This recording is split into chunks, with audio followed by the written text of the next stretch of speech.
Olá, boa noite. Nós vamos entrevistar ao longo desta semana os candidatos à presidência mais bem colocados na pesquisa Datafolha de intenção de voto, que foi divulgada no dia 28 de julho. Pela ordem determinada em sorteio, com a presença dos assessores dos partidos, Jair Bolsonaro, do PL, é o entrevistado de hoje. Amanhã, Ciro Gomes, do PDT. Na quinta-feira, Luiz Inácio Lula da Silva, do PT. E na sexta-feira, Simone Tebet, do MDB. Nós vamos abordar os temas que marcam cada uma das candidaturas. O tempo total dessa entrevista é de 40 minutos. E, ao fim, o candidato vai ter 1 minuto para as considerações finais. Candidato Bolsonaro, boa noite. Obrigada pela presença. Eu agradeço também a sua presença, candidato, e o tempo começa a ser contado a partir de agora. Nós vamos começar a entrevista com um assunto que tem mobilizado os brasileiros. O senhor tem xingado ministros do Supremo Tribunal Federal, tem feito ataques sem prova nenhuma ao sistema eleitoral brasileiro. O senhor chegou, inclusive, a ameaçar não ter eleição no Brasil, como se coubesse ao senhor decidir uma coisa dessas. Candidato, com franqueza, o que é que o senhor pretende ou o que é que o senhor pretendeu com isso? O senhor pretendeu, por acaso, criar um ambiente que, de alguma forma, permitisse um golpe, contra o qual, inclusive, a sociedade civil se manifestou agora com a divulgação de 2 manifestos ou outros manifestos em defesa da democracia? Primeiro, você não está falando a verdade quando fala xingar ministros. Isso não existe. Isso não existe. É um fake news da sua parte. Outra coisa, eu quero é transparência nas eleições. Vocês, com toda certeza, não leram o inquérito de 2018 da Polícia Federal, que inclusive está inconcluso. E aquela pergunta que eu sempre faço: se você pode botar uma tranca a mais na sua casa para evitar que ela seja assaltada, você vai fazer ou não? Então esse é o objetivo disso que eu tenho falado sobre o Tribunal Superior Eleitoral. E outra coisa, em 2014 tivemos eleições, no segundo turno, o PSDB duvidou da lisura das eleições e contratou uma auditoria. E a conclusão da auditoria do PSDB, que as urnas são inauditáveis. E só para ficar bem tranquilo aqui, em 2018, houve uma denúncia de fraude e a senhora Rosa Weber determinou que fosse aberto um inquérito pela Polícia Federal para apurar a fraude. Que, obviamente, se houve fraude, eu ganhei, quem fraudou seria eu. A PF começou a apuração. E quem informou o que eu vou te falar aqui para a PF foi o Tribunal Superior Eleitoral. Numa das partes do inquérito está assinado pelo chefe do TI do TSE que hackers ficaram por 8 meses dentro do TSE, inclusive com a senha de um ministro, de nome Banhos, além de senha de outros 5 servidores. Imediatamente a Polícia Federal pediu os logs, as impressões digitais do que ocorreu nas eleições de 2018. O TSE podia ter informado no mesmo dia, mas 7 meses depois, o TSE informou que os logs haviam sido apagados. Então a grande interrogação é exatamente essa daí. Nós queremos evitar que dúvidas pairem por ocasião das eleições agora desse ano. Candidato, nada mais além disso. É curioso que o senhor se refira a esse episódio, porque o senhor, inclusive, foi acusado de ter divulgado informações sigilosas de investigações inconclusivas. Mas sobre a transparência que o senhor afirma defender das urnas, órgãos fiscalizadores como o Tribunal de Contas da União, a Advocacia Geral da União, associações de juízes, associações de juristas, associações de delegados da Polícia Federal, todos já atestaram a segurança das urnas eletrônicas. Eu vou além. A transparência e a segurança das urnas eletrônicas tem sido motivo de orgulho da maioria da população brasileira. Agora, o senhor começou a sua resposta afirmando que eu tinha cometido fake news. Em nome da verdade, candidato, o senhor xingou o ministro do Supremo de canalha. O senhor fez isso com o microfone. Então, e ele vinha fazendo contra mim. Mas, candidato, eu lhe perguntei qual era o seu propósito. Lembra a pergunta que eu fiz ao senhor? Qual era o seu propósito? Falou ministro. Foi um ministro específico. Senhor, Tá ok? Tá refeita aqui a dúvida? Mas não, é que o senhor disse que eu cometi fake news. Só para esclarecer, a pergunta que eu lhe fiz é: qual era o seu propósito ao xingar um ministro de canalha e ameaçar não permitir que as eleições fossem realizadas, se isso não lhe compete fazer? Não é uma atribuição do presidente da República, é uma atribuição constitucional, candidato. Quem vem sendo perseguido o tempo todo por um ministro supremo sou eu, com um inquérito completamente ilegal. E as medidas que vinham sendo tomadas por esse ministro eram contestadas. Lá atrás, inclusive, a procuradora Raquel Dodge deu um parecer para que esse inquérito deixasse de existir. E continua existindo. A temperatura subiu. Hoje em dia, pelo que tudo indica, está pacificado. Espero que seja uma página virada. Até você deve ter visto, por ocasião da posse do senhor Alexandre de Moraes, um certo contato amistoso nosso lá. E pelo que tudo indica, está pacificado. E quem vai decidir essa questão de transparência ou não serão, em parte, as Forças Armadas que foram convidadas a participar da Comissão de Transparência Eleitoral. As Forças Armadas são uma das partes, né, desse grupo que analisa a segurança. A grande questão não é nem a presença das Forças Armadas, candidato. A grande questão que se dá é que o senhor se coloca como patrono das Forças Armadas e a forma como o senhor ataca o sistema eleitoral é que causa ruído e que causa uma certa intranquilidade no ambiente eleitoral. Teremos eleições, o ministro Alexandre de Moraes acabou de assumir. Amanhã ele tem um encontro, pelo que me parece, um encontro com o ministro da Defesa para tratar desse assunto sobre transparência eleitoral. Eu tenho certeza que o ministro Alexandre de Moraes vai conversar e chegar a bom termo essa questão de eleições. Agora, precisei provocar para que chegasse a esse ponto. Pode ter certeza que vão ter eleições limpas e transparência no corrente ano. O senhor costuma dizer que defende a liberdade, mas a impressão que dá quando a gente vê manifestações de apoiadores seus é de que nem todos têm a mesma percepção daquilo que o senhor defende, porque é muito comum vermos apoiadores seus defendendo medidas absolutamente inconstitucionais. Fechamento do Congresso, fechamento do Supremo Tribunal Federal, golpe militar, intervenção militar com Bolsonaro, essas coisas são ditas. Inclusive tem uma frase que é muito ouvida também nessas manifestações por parte desses grupos que é: eu autorizo. No entanto, o senhor não os desautoriza, candidato. Isso não é uma sinalização ruim dessa parcela de apoiadores? Você vê as manifestações nossas sem qualquer ruído, uma lata de lixo sequer virada nas ruas. Eu considero como liberdade de expressão. Essas, artigo 142. O que é artigo 142? É um artigo da Constituição, que eu não entendo da maneira como alguns pouquíssimos entendem. Quando alguns falam em fechar o Congresso, é liberdade de expressão deles, eu não levo para esse lado. Tá? E para mim isso aí faz parte da democracia. Eu não posso eu ameaçar fechar o Congresso. Isso, ou o Supremo Tribunal Federal. Então, Bonner, eu não vejo nada demais, vejo como liberdade de expressão, como alguns falam em AI-5, nem existe mais AI-5. Você querer punir alguém por ter levantado uma faixinha no meio da multidão AI-5, bom, isso aí é uma coisa que, no meu entender, não leva a lugar nenhum. Agora, o outro lado... Eu não quero interrompê-lo, mas é que o senhor disse algo muito... Perdão, candidato. O senhor disse algo muito importante ainda há pouco. O senhor disse, referindo-se ao ministro Alexandre de Moraes, que teremos eleições, elas serão limpas, etc. Com o intuito de tirar esse estresse, tirar a intranquilidade desse momento eleitoral do Brasil. O senhor não quer aproveitar essa oportunidade diante de milhões de brasileiros para assumir um compromisso eloquente de que vai respeitar o resultado das urnas, seja ele qual for? Seja qual for, eleições limpas devem e têm que ser respeitadas. O senhor vai respeitar... Limpas e transparentes têm que ser respeitadas. Está atestado que as eleições brasileiras são limpas e são transparentes e que as urnas são auditáveis. Isto posto, eu lhe pergunto mais uma vez. O senhor vai assumir um compromisso diante de milhões de brasileiros de respeitar o resultado das urnas e estimular os seus seguidores a fazer o mesmo, candidato? Serão respeitados os resultados das urnas desde que as eleições sejam limpas e transparentes.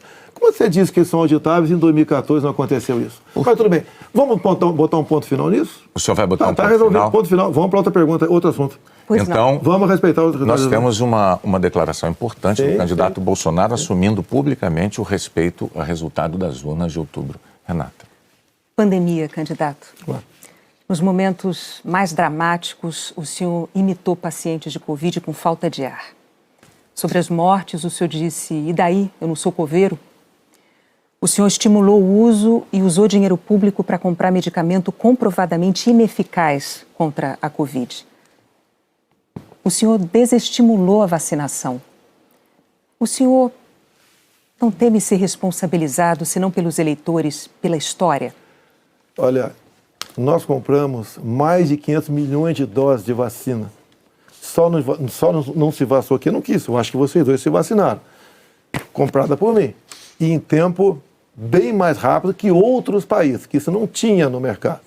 Não poderia eu, num primeiro momento, por exemplo, falar que devíamos assinar certos contratos, como por exemplo com a Pfizer, onde a Pfizer não garantia a entrega da vacina. A primeira vacina no mundo foi dada em dezembro de 2020. Em janeiro, nós já estávamos vacinando no Brasil. Então, fizemos a nossa parte. E o grande erro disso tudo foi um trabalho forte da grande mídia, entre eles a Globo, desestimulando os médicos a fazerem o tratamento precoce, que isso é conhecido como uma liberdade do médico. Quando algo é desconhecido, como até hoje é desconhecido ainda os efeitos possíveis, efeitos colaterais da vacina, desaconselhar, inibir, ameaçar, caçar o registro de médicos. Isso que foi errado feito durante a pandemia. Mas, candidato, o senhor desestimulou a vacinação. Isso não tem nada a ver com liberdade. O senhor chegou a dizer que quem tomasse a vacina poderia virar jacaré. Mas o senhor associou a vacinação ao vírus da AIDS. E mais, quanto às vacinas, a Pfizer esperou 93 dias por uma resposta quando a empresa procurou o governo para tratar de vacina. A Coronavac, o senhor desautorizou o ministro e chegou a suspender a compra da vacina. Não houve suspensão da minha parte. A questão da Pfizer. No contrato da Pfizer estava escrito: não nos responsabilizamos por qualquer efeito colateral. Outra coisa, a Pfizer não apresentou quais seriam os possíveis efeitos colaterais. Eu usei uma figura de linguagem, jacaré. Figura de linguagem? Sim. Você acha que é o caso de brincadeira? Não é brincadeira isso. Isso faz parte da literatura portuguesa. Então, brincadeira é, no momento difícil para o Brasil, a imprensa desautorizar os médicos pela sua liberdade de clinicar. Esse foi o grande problema. E outra coisa, eu não errei nada do que eu falei. Eu falei no início da pandemia que nós devíamos tratar dos idosos, pessoas com comorbidade, e o resto da população trabalhar. Isso eu falei e não errei. Hoje, muitos países já falam que o lockdown foi um erro, que as pessoas se contaminavam muito mais em casa do que nas ruas. E outra coisa, se falava em fazer o que o lockdown? Lockdown 1 mês, 2 meses no máximo para achatar a curva. Durou mais de 1 ano o lockdown. E até hoje continua gente falecendo por Covid. Ou seja, o lockdown serviu sim para atrapalhar a nossa economia e contaminar mais pessoas ainda em casa. Candidato, mas as medidas socioeconômicas importantíssimas, elas foram adotadas por governos no mundo inteiro justamente para sustentar o fique em casa no pico da pandemia, fique em casa se puder. Para que as pessoas pudessem proteger a própria vida e, ao mesmo tempo, receber um amparo econômico. Para evitar o colapso dos hospitais, aliás, como nós vimos em Manaus. Pessoas morrendo com falta de oxigênio por um erro de logística e gestão do seu ministro da Saúde. Negativo. Menos de 48 horas estavam chegando já cilindros lá em Manaus. Lá foi uma coisa atípica, anormal, que aconteceu de uma hora para outra. Menos de 48 horas, cilindros começaram a chegar em Manaus de alguns pontos do Brasil. Fizemos a nossa parte em Manaus. Não faltou da nossa parte recursos bilionários para governadores e prefeitos enfrentarem a Covid, construírem hospitais de campanha. Então fizemos a nossa parte. Raro país do mundo que fez algo melhor do que nós fizemos. E o resultado, até o OMS reconhece isso daí. Fizemos a nossa parte. O senhor mencionou 48 horas, o fato é que Manaus ficou uma semana, mais de uma semana, 9 dias, sem receber o apoio das pessoas com falta de oxigênio nos hospitais. Não é verdade isso. Agora, não é verdade. Candidato, sobre o seu comportamento, com as frases que eu mencionei, imitando pacientes com falta de ar, muitos viram isso como um sinal de falta de compaixão. Eu queria que você botasse no ar eu imitando falta de ar. Realmente... Mas falta de compaixão... Então você começou a mudar. Desculpe, você começou a mudar, tudo bem. Para eu completar a minha frase, muitos viram isso como uma falta de compaixão, de solidariedade com os doentes, com as vítimas, com os parentes das vítimas. O senhor se arrepende? A solidariedade, eu me manifestei conversando com o povo nas ruas, visitando a periferia de Brasília, vendo pessoas humildes que foram obrigadas a ficar em casa sem ter um só apoio do governador ou prefeito. Isso que aconteceu. E nós fizemos exatamente o quê? Demos o auxílio emergencial imediatamente.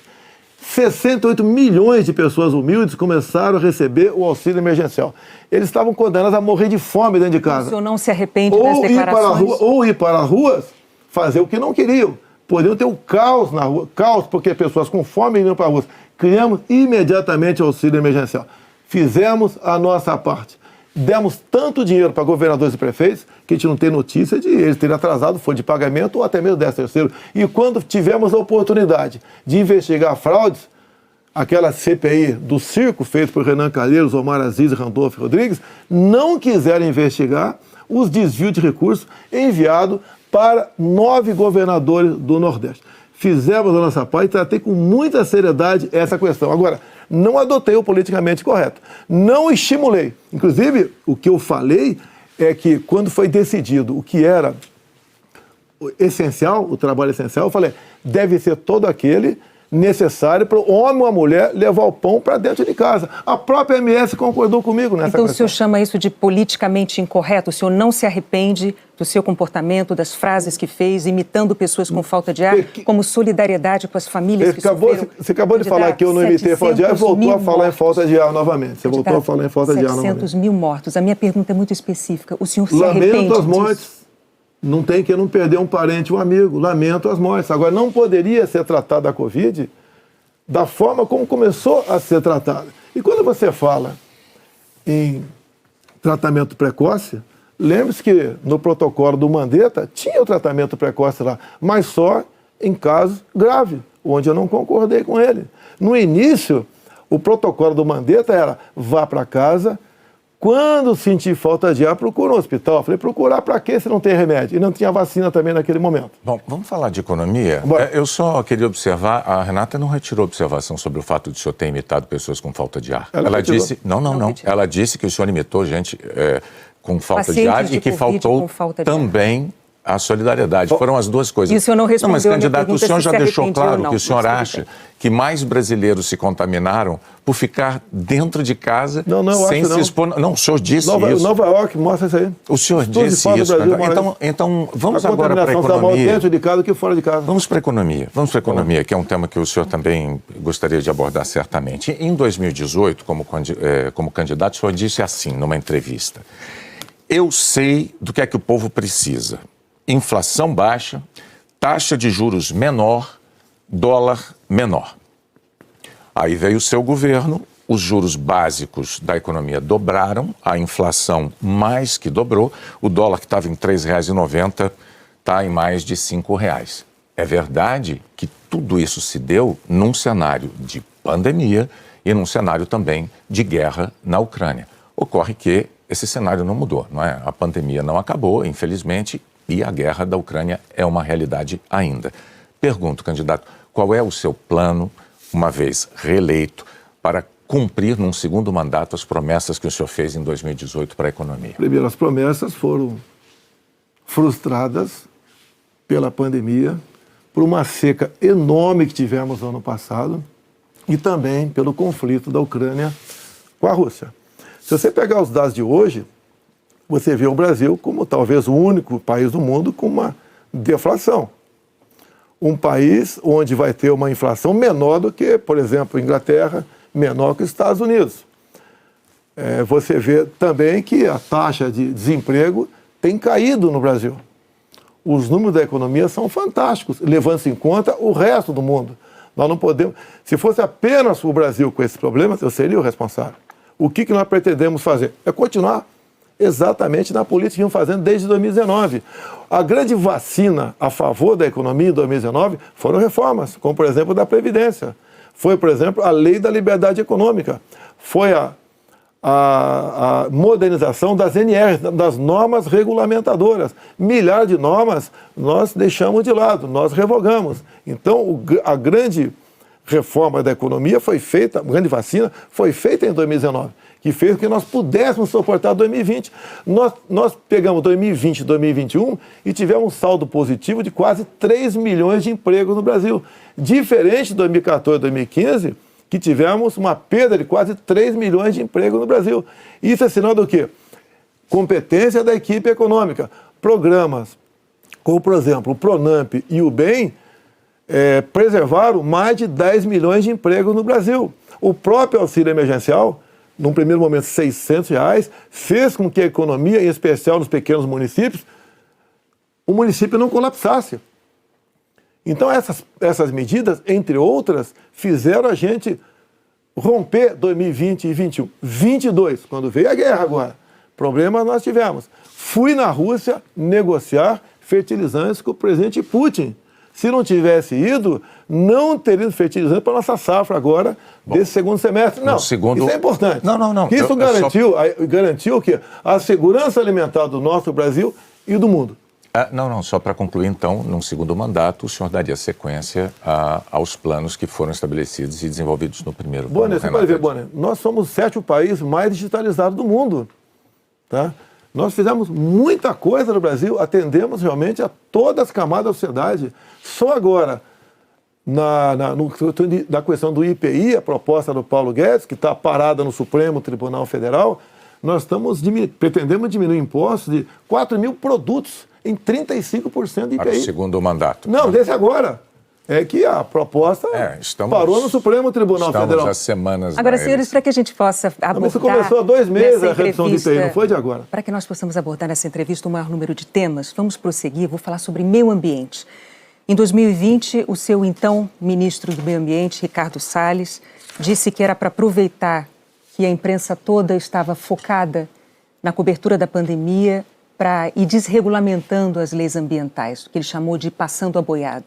Fato é que, no seu governo, a taxa anual de desmatamento da Amazônia deu um salto, é a maior em 15 anos. O senhor continua apoiando essa política de desregulamentação? Olha, você tem que pensar que na Amazônia você tem quase 30 milhões de habitantes lá. Tem 30 milhões de brasileiros na Amazônia. Primeira preocupação é essa. Outra, qualquer propriedade lá tem que preservar 80% e pode usufruir de 20%. Eu tentei, nos primeiros 2 anos de mandato, fazer a regulação fundiária, para saber, por exemplo, qualquer local desmatado ou com foco de calor, de quem é o CPF daquela propriedade. O presidente da Câmara não colaborou para botar essa proposta avante. Agora, quando se fala em Amazônia, por que não se fala também agora na França, que há mais de 30 dias está pegando fogo? A mesma coisa está pegando fogo na Espanha e Portugal. Califórnia pega fogo todo ano. No Brasil, infelizmente, não é diferente. Acontece. Grande parte disso aí, alguma parte disso aí é criminoso, sei disso. Outra parte não é criminoso. É o ribeirinho que toca fogo ali na sua pequena Uma coisa propriedade. É incêndio natural, outra coisa é o desmatamento. Mas tem incêndio, o Pantanal Sul-Mato-Grossense é comum pegar fogo de forma espontânea. Agora, candidato, a favor das críticas dos especialistas à sua política ambiental, tem os números. No seu governo, a taxa anual de desmatamento da Amazônia saltou de 7.500 km² em 2018 para 13 mil ano passado. O levantamento do MAP Biomas mostrou que 97% dos alertas de desmatamento emitidos desde 2019 não foram fiscalizados pelos órgãos responsáveis, 97%. Especialistas dizem que quando o senhor desautoriza, por exemplo, a destruição de equipamentos pelos órgãos fiscalizadores ou quando o senhor desmonta órgãos como o IBAMA, o senhor está passando uma mensagem de incentivo a quem desmata ou ao garimpo ilegal. Primeira coisa, a destruição, como dá em lei, é se você não puder retirar o equipamento daquele local. O que vinha acontecendo, e ainda vem, infelizmente, é que o material pode ser retirado do local, porque se chegou lá pode ser retirado. E há o abuso de uma parte. E como eu disse para você, tem abuso locais... de qual parte? Tem locais na Amazônia ali que é permitido. Mas desculpa, eu não entendi. Abuso de qual parte do órgão parte do IBAMA. Fiscalizador? Sim, por parte do IBAMA. Sim. Por que, candidato? O que seria um Mas abuso o seguinte, do IBAMA o que diz a lei? na defesa da O floresta que diz a amazônica? lei? Um trator, por exemplo, você tem que tocar fogo se não puder retirar daquele local. O que e muitas vezes o pessoal do IBAMA faz? Toca fogo mesmo podendo retirar o material de lá. Mas a quem interessa defender a posse de um trator utilizado para derrubar árvores na Amazônia, candidato? Mas não está derrubando a árvore na Amazônia, está derrubando em áreas, muitas vezes...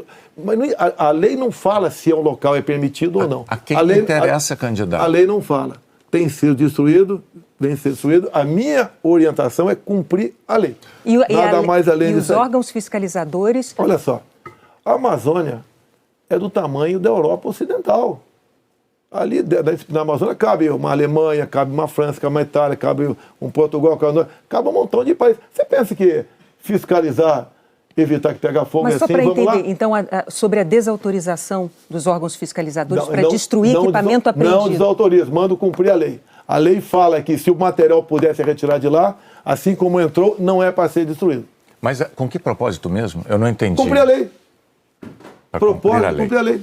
Faz lá dentro, eu tenho aqui uma aspas. Tem quase 30 milhões de pessoas que têm que sobreviver. Eu tenho aqui uma aspas em que o senhor diz que não é para queimar nada, maquinário nem trator. Mas vamos adiante, o fato é que, sobre o meio ambiente, em 2018, o mundo tinha uma visão sobre o compromisso ambiental do Brasil. Hoje, o mundo vê o Brasil como um destruidor de florestas. Num segundo mandato, o que o senhor vai fazer para mudar essa imagem?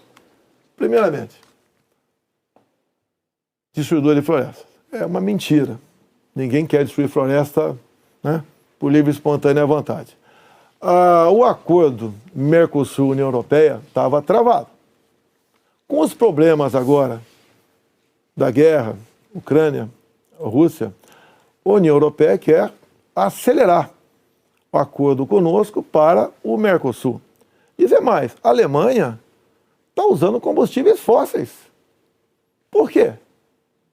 Se eram os países que diziam que nós devíamos cada vez mais buscar aí energia limpa. Concordo com eles, mas a realidade é outra completamente diferente. Não é a realidade aquilo que a gente acha que deve ser, é o que tem que ser. Países da Europa já estão em contato conosco, por exemplo, atrás do hidrogênio verde. O Brasil será uma grande potência fornecedora de energia hidrogênio verde. Como já temos acertado, né, no limite máximo, temos até o equivalente a 50 Itaipus na costa do Nordeste. E nós vamos exportar esse hidrogênio verde para a Europa toda. Ou seja, o Brasil é um exemplo para o mundo. Quando você pega, está na minha frente por coincidência aqui, por exemplo, as áreas reservadas em países outros para agricultura, não é pecuária, é agricultura. Somente a União Europeia é de 45% a 65%. Você pega países como a Alemanha, 56% para a agricultura. Então, você pega o Reino Unido, 63% para a agricultura. O Brasil preserva 2/3, 66% da sua área verde. O Brasil não merece ser atacado dessa forma. Vamos falar porque, de política, no fundo, candidato. há um interesse no agronegócio. É deixar o Brasil de lado. Agora, cada vez mais o mundo vê, como a própria presidente do OMC disse, há 2 meses, 3 meses atrás, disse o quê? Que o mundo, sem o agronegócio do Brasil, passa fome. Ou seja, a realidade está aí. Vamos ver se o Brasil consegue mudar essa imagem. Vamos tentar mudar, sim. Bom, vamos Mas falar não de é isso política tudo agora, que fala. candidato. Muito importante isso agora. Está também nas atenções por motivos claros. Em 2018, o senhor candidato à presidência, o senhor se apresentava como o candidato da antipolítica e o candidato contra o Centrão. Na convenção do seu partido, o general Heleno chegou a cantar se gritar, pega Centrão, não fica um, trocando a palavra ladrão por Centrão, etc. Isso ficou muito famoso. Hoje, a verdade é que o Centrão, ele é a base do seu governo. Na semana passada, quando o senhor estava saindo lá do Palácio da Alvorada, inclusive o senhor enfrentou lá um incidente com aquele youtuber que foi cobrar do senhor essa aliança do seu governo com o Centrão. Eu pergunto, por que eleitores como aquele, que se sentem traídos pelo senhor, acreditariam nas suas promessas de agora? Você está me estimulando a ser ditador. Eu, candidato? Você. Porque o Centrão são mais ou menos 300 parlamentares. Se eu deixar de lado, eu vou governar com quem? Não vou governar com o parlamento. Então você está me estimulando a ser um ditador. São 513 deputados. 300 são de partidos de centro, pejorativamente chamado de Centrão. O lado de lá, os 200 que sobram, é o pessoal do PT, PCdoB, PSOL, Rede. Não dá para você conversar com eles. Até eles não teriam número suficiente para aprovar sequer um projeto de lei comum. Então, os partidos de centro fazem parte, em grande parte, da base do governo para que nós possamos avançar em reformas, como temos avançado em muitas coisas. Como, por exemplo, através do Centrão, nós conseguimos o Auxílio Brasil de R$600 para 20 milhões de famílias.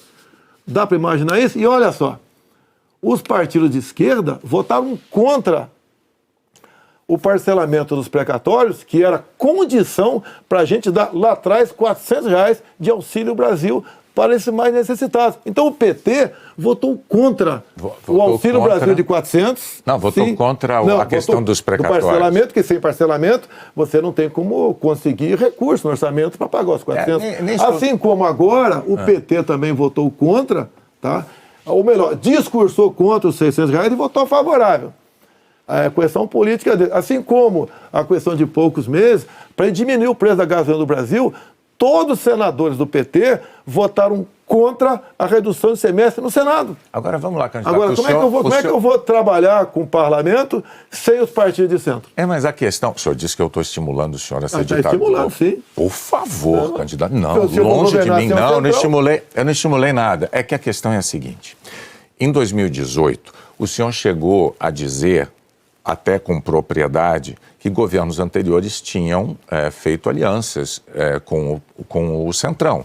Mas o senhor disse criticamente que esses governos anteriores tinham feito nomeações com interesse político partidário e que isso tinha tudo para dar errado. O senhor chegou até a concluir assim: por isso eu não integro o Centrão. Mas recentemente, há dias, o senhor, com muita naturalidade, disse assim: eu sempre fui do Centrão, eu vim do Centrão.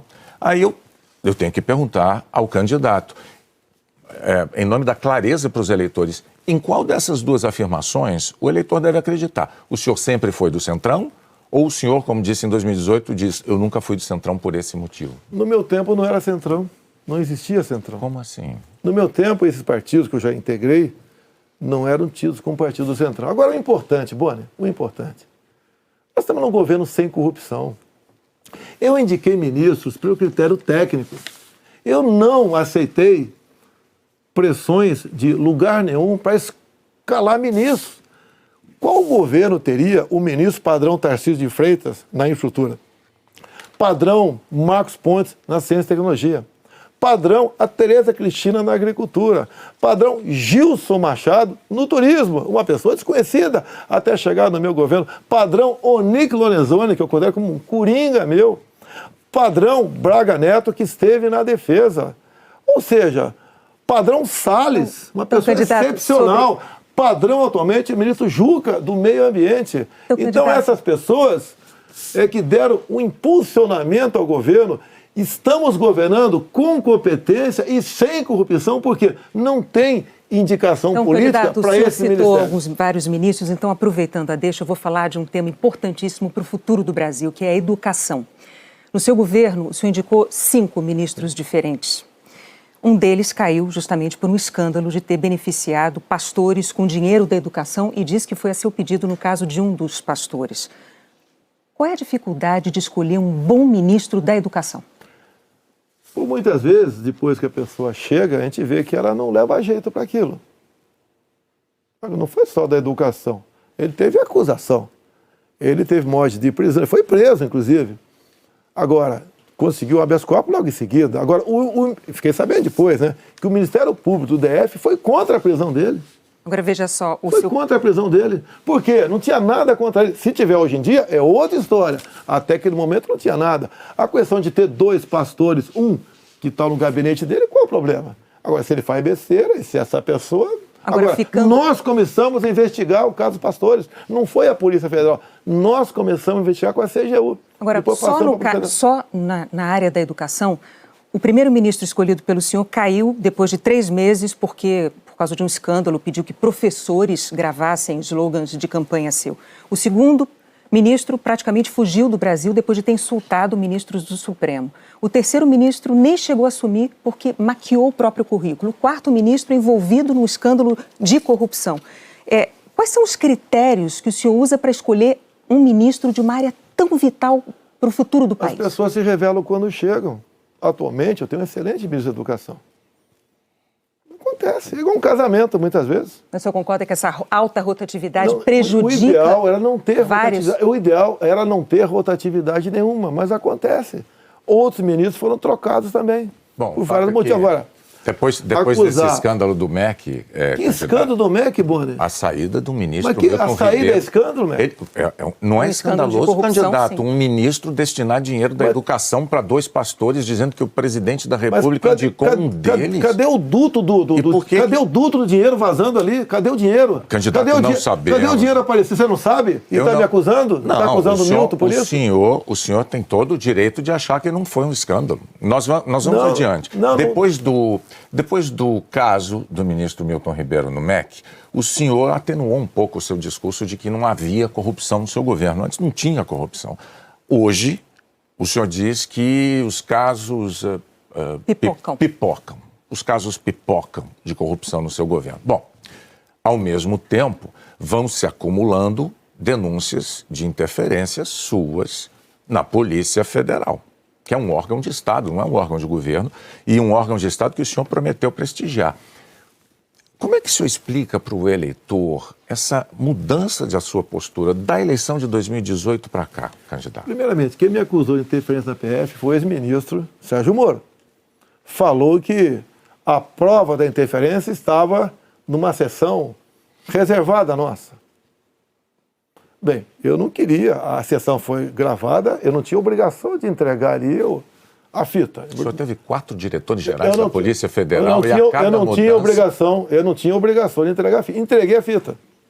Foi revelado, até com muitos palavrões na reunião de ministros. Não acharam nada. O que acontece? Eu, quando entrego o ministério para alguém, eu dou o ministério para aquela pessoa agir.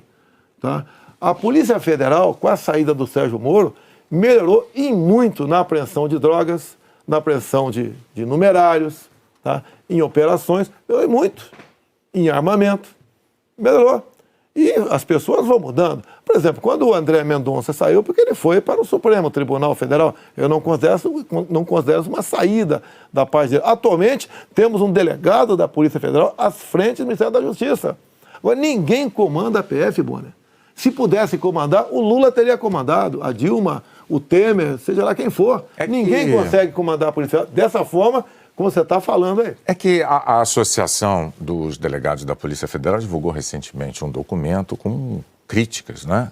Eles afirmaram que o senhor e a sua equipe de governo trouxeram desgaste, eu estou lendo aqui os termos dele, trouxeram desgaste à imagem da instituição Polícia Federal e também prejuízos para os policiais federais. E que falas suas, candidato, jogaram desconfianças sobre a autonomia e sobre a imparcialidade da Polícia Federal, que goza de autonomia já há alguns anos, como ninguém poderia negar.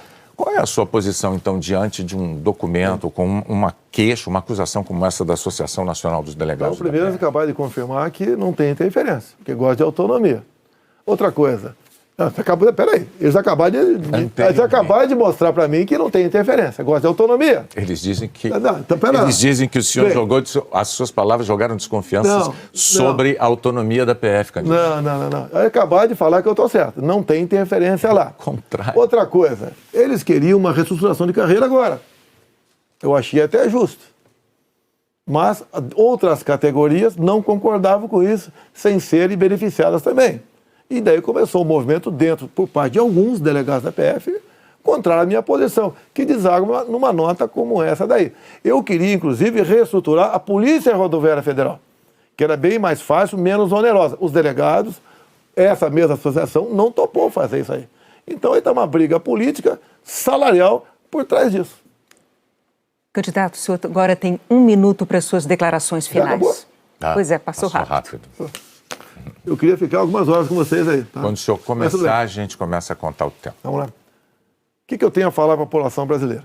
Peguei o Brasil numa situação crítica, na questão ética, moral e econômica. Começamos a trabalhar, tá? Fizemos muitas reformas em 2019. Infelizmente tivemos a Covid, depois tivemos a guerra lá fora, tá? Tivemos uma seca enorme. E nós fizemos todo o possível para que a população brasileira sofresse o menos possível. Isso nós fizemos. Hoje você nota o preço do combustível caiu assustadoramente, nada de canetada, com o trabalho nosso junto ao Parlamento brasileiro, conseguimos R$600 de Auxílio Brasil para 20 milhões de pessoas mais pobres, conseguimos a transposição do São Francisco, que estava parado desde 2012, levando água para o Nordeste. Nós pacificamos o MST, titulando terras pelo Brasil, e 90% dessa titulação foram para as mulheres. Criamos o PIX, tirando dinheiro de banqueiros, fazendo com que a população pudesse se transformar muitos em pequenos empresários, um PIX sem qualquer taxação em cima do PIX. Anistiamos 99% da dívida de 1 milhão de jovens junto ao FIES. Encerrou? Acabou. Muito obrigado aí, até a próxima. É boa, né? Renato, até a próxima. Candidato, mais uma vez, muito obrigado por ter vindo e por ter prestado esses esclarecimentos ao público telespectador, aos eleitores brasileiros. Nós voltamos ao estúdio do Jornal Nacional.